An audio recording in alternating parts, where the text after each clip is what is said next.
For a long time, I thought the issue I was seeing in many people was simply that they were not moving enough. But the longer I kept working, the more I realized the opposite was true. Most of the people I meet are active. They walk. They stay busy. They try to keep moving in ways they have been told are good for their health. And yet, I keep seeing the same thing come up again and again. It does not start with big problems. It starts with small changes. Standing up from a chair takes a little longer. Turning feels a bit more cautious than it used to. Stepping off a curb takes more attention than before. Things that once felt automatic no longer feel quite the same. Each of these alone does not seem like a big deal. But when they start happening more often, something shifts, not because there is less movement, but because the range of how the body is being used slowly gets smaller. Moving a lot does not always mean the body is being used fully. You can stay active every day and still notice strength returning more slowly. Balance feels less steady, and movements that once happened without thinking now take more control. Many people see this as just part of getting older. Personally, I do not see it that way. After many years of working with people in this stage of life, I have noticed a clear pattern. The body does not weaken all at once. It changes in specific ways. What continues to be used tends to stay. What drops out of daily life slowly fades into the background. Not suddenly, not dramatically, but over time, walking still matters. Staying busy still matters. Those things support the heart, the mind, and daily rhythm. I am not taking anything away from that. The issue is that those things alone are not enough. There are types of movement that used to be a normal part of everyday life, and over time they quietly disappear. Less pushing, less pulling, less controlled shifting of weight, fewer moments where the body is asked to hold balance in a safe way, fewer situations where several systems have to work together at once. When those movements stop showing up, the sense of stability begins to change. Not because anything was done wrong, but because the body always adapts to how it is used each day. What I want to share today is not a special exercise, and it is not one single solution for everyone. I want to talk about 7 very basic movement patterns. Patterns I have seen make a real difference when they are brought back over time. They are simple. They do not require a gym. They do not need to be done all at once. And they do not need to be done every day. The goal is not to do more. It is to let the body use enough of the movements it actually needs. And the first movement I want to talk about is something almost everyone does every day. The first movement I want to talk about is something you have already done today, maybe more than once. You do not have to think of it as an exercise. In fact, most people have never thought about it that way. It is the simple act of standing up and sitting down from a chair. Sounds familiar. So familiar that we rarely pay attention to it. But because it is so familiar, it tells us a lot about how the body is working, how you stand up, how you lower yourself back down, and especially how much control you feel throughout that movement. What I usually pay attention to is not whether someone can stand up. It is how they do it. Do they need to use their hands to push? Do they lean forward more than necessary? And when they sit down, do they lower themselves with control, or do they simply drop into the chair? Many people still do this every day. But the body quietly starts choosing the easier option, and over time, that easier option becomes the default. The issue is not pure strength. More often, it is control while lowering down. The downward part is the part the body tends to skip. But that is the part that really determines whether you still feel in charge of the movement. I have seen many cases where only after slowing down do people realize how much control sitting down actually requires. Not because the movement is difficult, but because they have not paid attention to it for a long time. And when the lowering phase is adjusted, the feeling of stability when standing up often changes as well, usually within a few weeks. Standing up and sitting down is not just about the legs. It involves the hips, the torso, and how the entire body works together to stay balanced. When this movement becomes rushed or uncontrolled, other parts of the body have to compensate, and it does not stop at the chair. It affects stairs, getting in and out of a car, and many other familiar moments during the day. The good news is that this is a movement that is very easy to bring back. It does not require equipment, it does not require a special space. It simply takes a bit more attention to how you lower yourself and how you stand up. And when the most familiar movement starts to feel more steady again, other movements often follow. And speaking of that, there is another movement that is just as familiar, but this one involves the upper body more, and it is often overlooked in a very similar way. When we talk about standing up and sitting down, the lower body is doing a lot of the work, but that movement never happens on its own. Every time you stand up, sit down, or steady yourself, the upper body is involved, whether you notice it or not. And this is where another very familiar movement is often misunderstood. When many people hear the word push up, they immediately think about getting stronger, lifting heavier, or doing something that is not meant for them. But the version I am talking about here is different. It is not about being strong in the usual sense. It is about being able to support the body when it needs support. You place your hands on a wall or on the edge of a kitchen counter and gently push yourself away, then return. That is it. This is not about showing strength. It is about teaching the upper body to step back into its role during very familiar situations. Think about small moments during the day.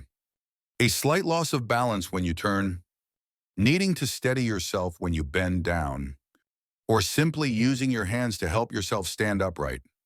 In those moments, the arms, shoulders, and upper body need to respond quickly and with enough stability. When the upper body is no longer used to taking load, the body hesitates, and that hesitation often shows up without warning. What I usually see is not that the arms have become weak, it is that the body no longer fully trusts the upper body. And when that trust fades, movements become more cautious than they need to be. Wall push-ups or counter push-ups address this directly. You control the distance, you adjust the angle, and you stay in a safe position, but the body still has to learn how to accept load and return it with control. After a few weeks, many people notice they are no longer reaching for support as often while moving around the house, not because they are trying to change a habit, but because the body is responding with more stability in familiar situations. What matters here is not how many repetitions you do, it is how it feels as you push away and come back. Do the shoulders stay steady? Does the torso stay involved? And does the movement flow smoothly, without hesitation in the middle? When the upper body begins to do its job again, many everyday movements start to feel lighter on their own. And that lighter feeling often leads to another question. Why does the body sometimes still feel unsteady, even when strength is still there? And very often, the answer lies in balance. When strength in the arms and upper body starts to respond better, many people feel that things are finally in a good place. But there are still moments when movement does not feel completely steady. And very often, that has less to do with strength and more to do with balance. What is interesting is that balance is not something that needs its own separate workout. It shows up in very short, very familiar moments, and it is often overlooked. Standing on one leg while brushing your teeth, shifting your weight while washing dishes, waiting for the microwave to finish without leaning on the counter. Those moments may seem small, but they are exactly what used to keep the balance system active throughout the day. Many people assume that balance fades simply because of age, but based on what I have observed, it rarely happens all at once. More often, it is because the body is no longer placed in situations where it has to hold itself, not because it cannot. but because it has not needed to do it regularly until suddenly it does. When you stand on one leg, even for just a few seconds, the brain, the eyes, the inner ear, and the small muscles around the ankle all have to work together. It is a very precise system. And like any system, when it is not used, its response becomes slower over time. There is something I see come up fairly often. Many people only notice how often they instinctively reach for support while standing still. Once they stop doing that, not because they are trying to change anything, but because when the hands are no longer helping, the body has to manage balance in a way it had quietly been avoiding. What matters here is not how long you can stand. It is whether the body is still being given the chance to hold itself. A few seconds at a time, repeated throughout the day, is often enough to wake the system back up. And when balance begins to return, many people notice that movement feels not only steadier, but more natural. There is less thinking involved with each step. When that begins to change, it is often because posture has been shifting quietly over time. And that is the next thing we need to take a closer look at. As posture quietly shifts over time, many people choose to walk more as a way to compensate. And I want to be clear about this. Walking has real value. It is good for the heart, for breathing, and for mental well-being. Getting outside and moving regularly is always worth keeping. The issue is that walking alone is not enough for everything the body needs at this stage of life. Most walking happens on familiar paths, on flat ground, with the same repeated rhythm. The heart benefits, but the muscles are not challenged enough. Reflexes are not called on enough. And very small changes in posture or balance can slip by without being noticed. So I tend to look at walking a little differently. Not walking faster, not walking longer, but walking with a different kind of attention. Sometimes that means changing your pace for 30 seconds or so. Sometimes it means turning your head and looking around while you're moving. Sometimes it means choosing a path with a slight slope or a different surface, still safe, but not completely familiar. Those small changes ask the body to adapt. More muscles get involved. Reflexes have to stay alert, and the brain has to update how it organizes movement. From what I have seen, many people walk regularly, but it is only when they begin paying closer attention to how they walk that movement starts to feel different. Not because they walk more, but because the way they walk has changed. When used in the right way, walking becomes a connector. It links endurance, balance, and reflexes. It does not carry everything on its own, but it helps other systems work more smoothly together. Walking helps you move through space, but there are moments when the body needs to hold itself upright, and that does not always show up in every familiar step. When movement becomes more intentional, many people begin to notice another change. Not in the legs, but in the upper body. The shoulders no longer seem to sit where they used to. The head tends to drift forward more during daily activities. And breathing, especially when standing or walking for a while, starts to feel more shallow. These signs are usually subtle, so they are easy to overlook. But they point to something important. The muscles of the upper back are no longer being used enough.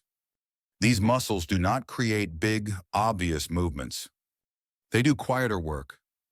They keep the shoulders in place, reduce strain on the neck, and make space for deeper breathing. As they gradually weaken, posture shifts slowly. And that shift affects many things. How you stand, how you walk, and how steady you feel when keeping your balance. Using a resistance band, or even just a towel, is a simple way to bring these muscles back into their role. There is no need for complicated equipment. An elastic band or a regular bath towel is enough. When you pull back, the shoulders open and the upper back has to engage. And if you slow it down a little with control, you can feel more clearly which muscles are doing the work. What I tend to pay attention to is not how hard the pull is. It is whether the shoulders stay stable, whether the neck feels less tense, and whether breathing starts to feel easier. When the upper back begins doing its job again, standing upright often happens more naturally. There is no need to remind yourself or force it. Many people only realize how used they were to rounding the shoulders and dropping the head once that open feeling starts to return. It is not a dramatic change, but it is enough for the body to respond differently during everyday movement. As the body's central alignment becomes more stable, you may start noticing how you turn your head and orient yourself while moving. And that is where the connection between the brain and movement becomes very clear. When standing and walking start to feel steadier, many people notice something that feels a little unexpected. Everything seems fine, yet there are brief moments of light dizziness or slight disorientation. It might happen when turning the head quickly, changing direction suddenly, or glancing to the side and then stepping forward. These sensations are usually not about strength, and they are not always coming from the joints either. Very often, where they come from how the eyes, the head, and the brain are working together while the body's moving. Every time you turn your head, the brain has to process signals from the eyes, the inner ear, and the neck very quickly. That process keeps your vision stable and your direction clear. When this system responds more slowly, you may feel brief dizziness, hesitation, or less confidence when changing direction. That can happen even when the legs themselves are still working well. What matters here is that this system does not maintain itself if it is not being used. In daily life, many people turn their whole body instead of just the head. They look straight ahead more often. They give the eyes and head fewer chances to work independently. Over time, the brain gets used to handling less information during movement. Bringing that eye and head coordination back is not complicated. It only takes very small, controlled movements. Turning the head slowly from side to side while keeping the eyes focused on one point, or letting the eyes move first, and then allowing the head to follow. These movements are not meant to tire muscles. They are meant to remind the nervous system how to organize information while the body is in motion. Many people are surprised to notice that the feeling of being unsteady fades, not after harder training, but after paying attention to these small details. Nothing dramatic, but clear enough to feel. Muscles help create force, but it is the nervous system that decides whether you trust your movement or not. And when that coordination becomes smoother, another type of movement often becomes especially helpful. Slow, controlled movement. Particularly when the goal is to keep the whole movement system working together over time. When the coordination between the eyes, the head, and the nervous system starts to feel smoother, many people notice something else as well. The body does not only need to react quickly when needed, it also needs to know how to slow down while staying in control. And this is often the least familiar type of movement we have talked about so far. Slow, controlled movement is not about doing more or becoming stronger. It puts the body into a very different kind of challenge. Staying steady without momentum helping you. When you shift your weight slowly from one foot to the other, or turn your body little by little, no system gets to sit this out. Everything has to take part. The larger muscles, the smaller stabilizing muscles, and the way the brain tracks each small change in position. What is interesting is that when movement slows down, the brain cannot rely on its usual shortcuts. It has to keep updating where the weight is, which part is carrying the load, whether the breathing stays steady. In daily life, when things move quickly and repeat the same way, we rarely notice these details. Here, they cannot be ignored. Many people find this kind of movement feels strange at first, unfamiliar, sometimes even harder than faster movements. But that feeling is often a sign that the system is being called back into use, not to train harder, but to regain a sense of control over movement. I often see that just a few minutes of slow movement each day can be enough. No complicated routines needed. The body starts to respond differently. Standing still feels steadier. Changing direction feels lighter. And there is less tension just to keep balance. There are days when I have to remind myself to slow down as well. Not because I cannot move quickly, but because I want to feel what my body's doing in each moment. That feeling is different. Moving slowly does not make time move slower, but it helps the nervous system handle information more flexibly. And that is why people who keep this kind of movement tend to hold on to good coordination longer, not just in their muscles, but in how the whole body works together. When you look at these 7 movement patterns together, one thing becomes fairly clear. None of them works on its own. Each movement is quietly supporting another system underneath it. When force is needed, strength shows up. When the body shifts, balance keeps things steady. Posture helps you avoid bracing just to stand or walk. And running through all of it is the nervous system. That is what connects everything and decides whether you feel confident in your movement or not. Most of the time, the issue is not that someone is missing the one right exercise. More often, it is because a few of these systems slowly stop being used. And the body responds very honestly to that. Even while other parts are still working, I want to be clear about this. There is no need to do everything perfectly. There is no need to remember every detail. And there is no need to do all of this every single day. What tends to make a lasting difference is much simpler. It is consistency. When a familiar movement is brought back regularly, the system behind it starts to wake up. When several systems are used together, the body learns to coordinate better. And when that coordination becomes reliable, many daily activities feel easier, without you having to think about them. I have seen this often enough to trust it, not through big, dramatic changes, but through very small ones. Someone standing up without needing to gather momentum. Someone turning their head without hesitation. Someone moving through a familiar space with more certainty than before. The body does not age quickly because of a lack of effort. It most often ages faster when a few systems stop being used, even though the rest are still active. And when those systems are brought back into their proper place, without rush or pressure, the body usually responds in a very clear way. Not loudly, but clearly enough for you to notice that you are moving differently than before. From here, the question is no longer which exercise to do. It becomes this: in your daily life, which systems are you giving your body the chance to use? And which ones are still waiting to be called back?